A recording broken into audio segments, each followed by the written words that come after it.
നമസ്കാരം, ഞാൻ സൈഷ്മ. Self vice എന്ന് പറയുന്ന യൂട്യൂബ് ചാനലിന്റെ ഇൻട്രൊഡക്ഷൻ വീഡിയോയിലേക്ക് എല്ലാവർക്കും സ്വാഗതം. നമ്മുടെ ഈ ഒരു ചാനലിന്റെ മെയിൻ ലക്ഷ്യം എന്ന് പറയുന്നത് ഫിനാൻഷ്യലി ഒരു പ്ലാനിങ്ങിൽ എത്തുക, അല്ലെങ്കിൽ ഫിനാൻസ് റിലേറ്റഡ് ആയിട്ടുള്ള കാര്യങ്ങളെ പറ്റി ഒരു അവയർനെസ് കൊടുക്കുക എന്നുള്ളതാണ് ഈ ഒരു ചാനൽ കൊണ്ട് ഉദ്ദേശിക്കുന്നത്. ഞാൻ ICICI ബാങ്കിലെ ഫിനാൻസ് ഡിപ്പാർട്ട്മെന്റിൽ സർട്ടിഫൈഡ് ആയിട്ടുള്ള ഫിനാൻഷ്യൽ കൺസൾട്ടന്റ് ആണ്. ഞങ്ങളുടെ ഓഫീസ് വരുന്നത് കൊച്ചിയിലാണ് വരുന്നത്.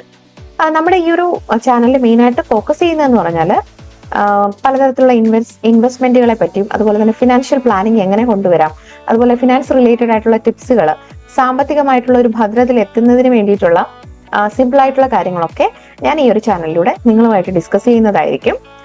പലർക്കും ഇന്ന് ഇതിനെപ്പറ്റി വലിയ ധാരണയൊന്നും ഇല്ലാത്തൊരവസ്ഥയാണ്. പലരും പണം സമ്പാദിക്കുന്നുണ്ട്, ഒത്തിരി പണം സമ്പാദിക്കുന്നുണ്ട്, ഒത്തിരി ജോലി ചെയ്യുന്നുണ്ട്, കഠിനമായി അധ്വാനിക്കുന്നുണ്ട്.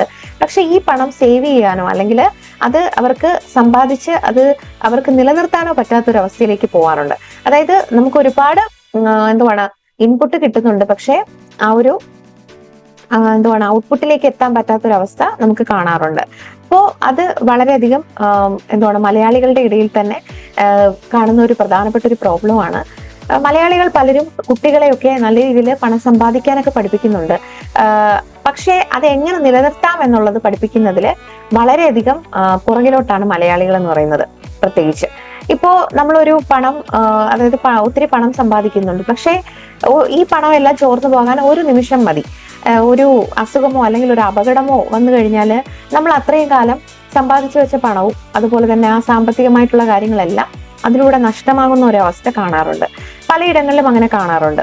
അപ്പോൾ ഒരു മനുഷ്യന്റെ ബേസിക് ആയിട്ടുള്ള ഒരു ആവശ്യം എന്ന് പറയുന്നത് ആഹാരം, വസ്ത്രം, പാർപ്പിടം എന്നുള്ളതാണ്. ആ 3 കാര്യങ്ങളാണ് ഒരു മനുഷ്യന് ഏറ്റവും അത്യാവശ്യമായിട്ട് വേണ്ടത്. ഒരു വീട് എന്നത് എല്ലാ മനുഷ്യന്റെ സ്വപ്നമാണ്. ഇത് ആ മനുഷ്യന്റെ ബേസിക് ആയിട്ടുള്ള ഒരു നീഡാണ്, ആവശ്യമാണ്. അതുപോലെ തന്നെ നന്നായിട്ട് ഫുഡ് കഴിക്കാൻ പറ്റുക, നല്ല വസ്ത്രം ധരിച്ച് നടക്കാൻ പറ്റുക എന്നുള്ളത് ഒരു മനുഷ്യന്റെ ബേസിക് ആയിട്ടുള്ള നീഡാണ്. അപ്പോൾ ഈ ഒരു കാര്യങ്ങളെല്ലാം നേടിയെടുക്കാൻ പറ്റുക എന്നുള്ളതും, അതുപോലെ തന്നെ അതിന് വേണ്ടിയിട്ട് തന്നെയാണ് എല്ലാവരും ജോലി ചെയ്യുകയും പണം സമ്പാദിക്കുകയും ഒക്കെ ചെയ്യുന്നത്. നമ്മൾ ഈ സമ്പാദിക്കുന്ന പണം നമുക്ക് സേവ് ചെയ്യാൻ പറ്റുന്നുണ്ടെങ്കിൽ മാത്രമേ നമ്മൾ ഫിനാൻഷ്യലി ഇൻഡിപെൻഡന്റ് ആണെന്ന് പറയാൻ പറ്റുകയുള്ളൂ. ഒരു ഫിനാൻഷ്യൽ പ്ലാനിങ് എന്ന് പറയുന്നത് എല്ലാവർക്കും ബാധകമായിട്ടുള്ളൊരു കാര്യം തന്നെയാണ്. അതായത് സ്ഥിരമായിട്ടുള്ള സാമ്പത്തിക സ്ഥിതി ഉണ്ടാവുക എന്നുള്ളത് എല്ലാവരുടെയും സ്വപ്നമാണ്. അതിനു വേണ്ടിയിട്ടാണ് എല്ലാ മാതാപിതാക്കളും കുട്ടികളെ പഠിപ്പിക്കുന്നതും അവരെ നല്ല നിലയിലെത്താനായിട്ട് ആഗ്രഹിക്കുകയൊക്കെ ചെയ്യുന്നത്. ഇന്ന് നമ്മൾ കാണുന്ന ഒരു കാര്യം എന്ന് പറയുന്നത്, ഇന്നത്തെ കുട്ടികൾ പഠനത്തോടൊപ്പം പാർട്ട് ടൈം ആയിട്ടുള്ള ജോലികൾ ചെയ്ത് അവര് പണം സമ്പാദിക്കുകയും അവർ ഫിനാൻഷ്യലി ഇൻഡിപെൻഡന്റ് ആവാനായിട്ട് ശ്രമിക്കുകയും ചെയ്യുന്നുണ്ട്. വിദേശ രാജ്യങ്ങളിൽ ഇത് നമ്മൾ കോമൺ ആയിട്ട് കണ്ടുവന്നിരുന്നു, പക്ഷെ ഇന്ന് മലയാളികളുടെ ഇടയിലും അത് കോമൺ ആയിട്ട് വരുന്നുണ്ട്. ഇന്ന് കുട്ടികളും പഠനത്തോടൊപ്പം ജോലി കണ്ടെത്തുകയും അതോടൊപ്പം തന്നെ ഫിനാൻഷ്യൽ ഫ്രീഡത്തിലെത്തുകയും ചെയ്യുന്നത് കാണാറുണ്ട്. പക്ഷേ ഈ ഒരു പണം സമ്പാദിക്കുകയും അത് സേവ് ചെയ്യുക എന്നുള്ളത് വളരെയധികം ഇമ്പോർട്ടൻ്റ് ആയിട്ടുള്ള ഒരു കാര്യം തന്നെയാണ്. കൃത്യമായ പ്ലാനിങ്ങിലൂടെയും ഈ പണം സമ്പാദിക്കുന്നതിന്റെ പ്രാധാന്യം ഇന്ന് വളരെ വലുതാണ്. മലയാളികൾ ഏറ്റവും അറിഞ്ഞിരിക്കേണ്ട ഒരു കാര്യം തന്നെയാണ്. പലർക്കും ഇതിനെപ്പറ്റി വ്യക്തമായിട്ടൊരു ഒരു ധാരണ ഇല്ല എന്നുള്ളതാണ് ഏറ്റവും വലിയൊരു കാര്യം എന്ന് പറയുന്നത്. നമ്മുടെ വരുമാനം ഫലപ്രദമായി ഉപയോഗിക്കാൻ കഴിഞ്ഞാൽ മാത്രമേ നമുക്ക് സാമ്പത്തികമായിട്ടുള്ള ലക്ഷ്യങ്ങളിലേക്ക് എത്താൻ കഴിയുകയുള്ളൂ. പിന്നെ നമ്മുടെ ചെലവുകളെ നമ്മൾ പരിഗണിക്കേണ്ടതുണ്ട്. ചെലവുകളുടെ അനിവാര്യത, അത് ഒഴിവാക്കേണ്ടത് എങ്ങനെ നമുക്ക് അതിനെ തരംതിരിക്കാം, അതായത് ഏറ്റവും ആവശ്യമുള്ളത് ഏതൊക്കെയാണ്, നമുക്ക് ഏറ്റവും വേണ്ടത് ഏതാണ് എന്നുള്ളത് നമ്മൾ കണ്ടുപിടിച്ച് അതിനനുസരിച്ച് നമ്മൾ പ്രവർത്തിക്കുക എന്നുള്ളത് ഏറ്റവും ഇമ്പോർട്ടൻ്റ് ആയിട്ടുള്ള ഒരു കാര്യം തന്നെയാണ്. നികുതി ഇളവുകളെ പറ്റിയൊക്കെ നമ്മൾ വ്യക്തമായിട്ടുള്ള ഒരു ധാരണ നമുക്ക് ഉണ്ടായിരിക്കേണ്ടതുണ്ട്.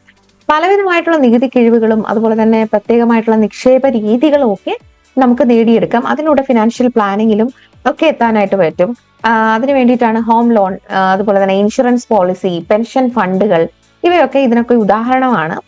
ഫിനാൻഷ്യൽ പ്ലാനിങ് എന്ന് പറയുന്നത് പലരും റിട്ടയർമെന്റിന് ശേഷമുള്ള അതായത് റിട്ടയർമെന്റ് ആയതിനു ശേഷമുള്ള കാര്യങ്ങൾക്ക് വേണ്ടിയാണെന്ന് ഒരു മിഥ്യാധാരണയുള്ള പലരെയും നമ്മൾ കാണാറുണ്ട്. പക്ഷെ അങ്ങനെയല്ല. റിട്ടയർമെന്റിന് ശേഷവും ജീവിത നിലവാരം നിലനിർത്തുക, ഉയർത്തുക എന്നിവയും ശരിയായിട്ടുള്ള ഒരു പ്ലാനിങ്ങിൽ വരുന്നതാണ്.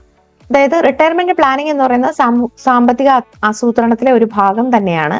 നമുക്ക് ഏറ്റവും ആവശ്യം വേണ്ട വീട്, വാഹനം, അതുപോലെ തന്നെ കുട്ടികളുടെ പഠനം, അതുപോലെ തന്നെ ഒരു വിവാഹം നല്ല രീതിയിൽ നടത്തുക, നമ്മുടെ ഏറ്റവും വലിയ ആഗ്രഹങ്ങൾ സാധിച്ചെടുക്കുക, നല്ല ജോലി നേടിയെടുക്കുക, അതുപോലെ തന്നെ കടമൊന്നും ഇല്ലാതെ സുഖമായിട്ട് ജീവിക്കാൻ കഴിയുക, ഇതെല്ലാം ഫിനാൻഷ്യൽ പ്ലാനിങ്ങിലൂടെ നമുക്ക് നേടിയെടുക്കാനായിട്ട് സാധിക്കും. സാമ്പത്തികമായിട്ടുള്ള ഒരു ആസൂത്രണം ഉണ്ടാവുക എന്നുള്ളത് വളരെയധികം ഇമ്പോർട്ടന്റ് ആണ്.